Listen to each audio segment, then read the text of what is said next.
Welcome back to another clay video. Today we are going to create the wise old man giving Link his very first sword in The Legend of Zelda. And make sure you stick around to the end of the video to find out the dark truth about the sword that Nintendo has been hiding from you. Looking back, it's pretty surprising I've never made anything from the Zelda series, except I guess the Hyrule Castle stage from Super Smash Bros. I've been wanting to create these memorable moments or locations from Nintendo games, just like I did in my last video of making Pallet Town. And so I wanted to make something from Zelda, and the first thing that came to mind was this scene. I think it's very memorable because this is the very first sword that Link ever acquires in the entire series, so that's a pretty big moment. And later in the video, you'll find out the dark secret that Nintendo's been hiding from you of what this sword was always meant to be.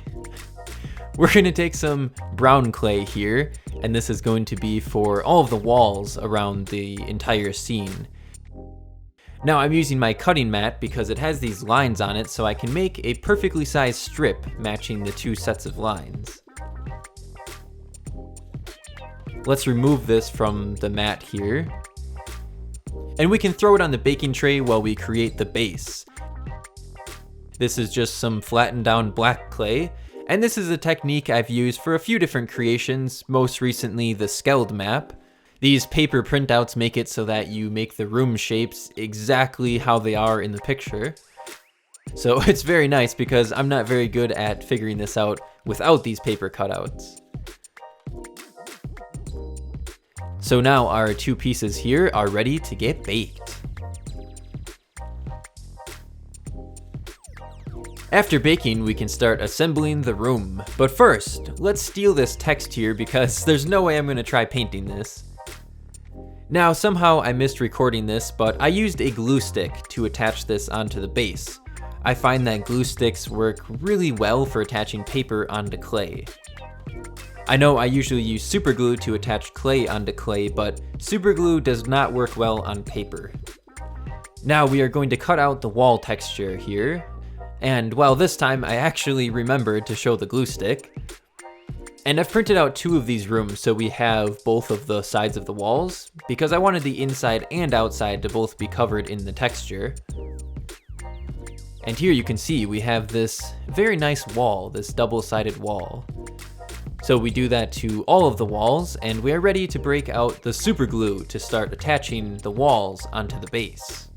I was pretty skeptical of the super glue being on the paper, but I guess it is clay on the inside, so it's okay if it soaks through the paper. We don't really see it because it's on the clay base. Now that our room here is completed, it's looking pretty awesome so far, let's start creating the different details that are inside the room, starting with these flames.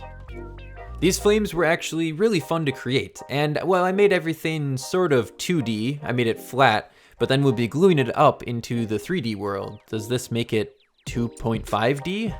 I've seen games like that and they look pretty cool, but I'm not sure that's exactly what this style I'm doing is. Now we have a bunch of different layers here. I'm doing 4 layers, basically going from darker to lighter. For the final layer, we have this white. Well, it's mixed with a tiny bit of yellow clay. And our flames are complete, so let's throw those onto the baking tray. And we can start creating the sword.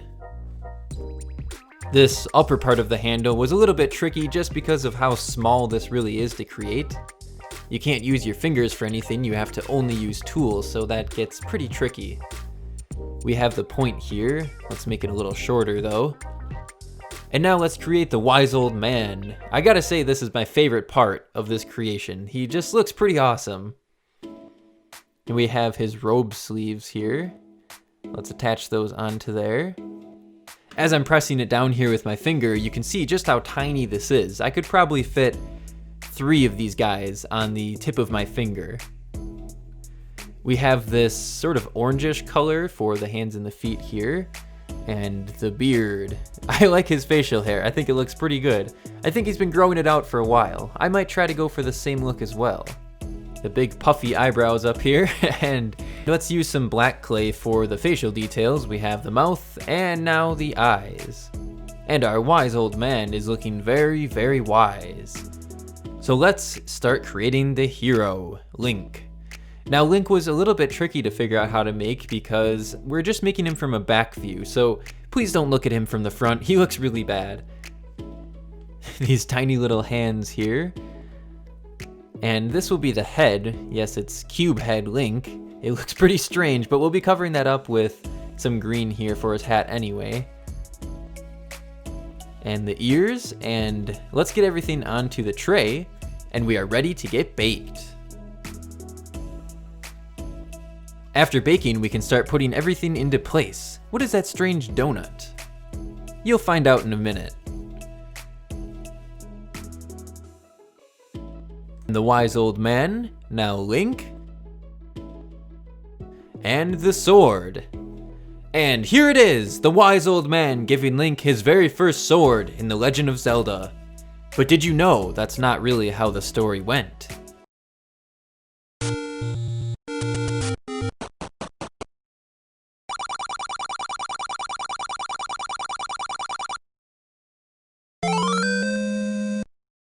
That's right, Nintendo's been lying to you all along.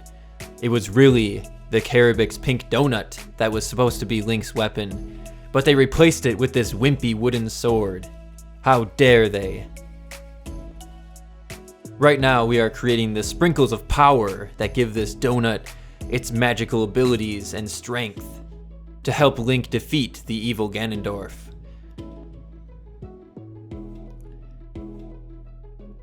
And now let's place our donut into the map. And this is how it was always meant to be, the wise old man giving Link his real weapon. I hope you all enjoyed the creation of this miniature scenery from The Legend of Zelda, and I hope you also enjoyed the very, very true story of Link's real weapon that they cut from the games. And I will see you all in the next one.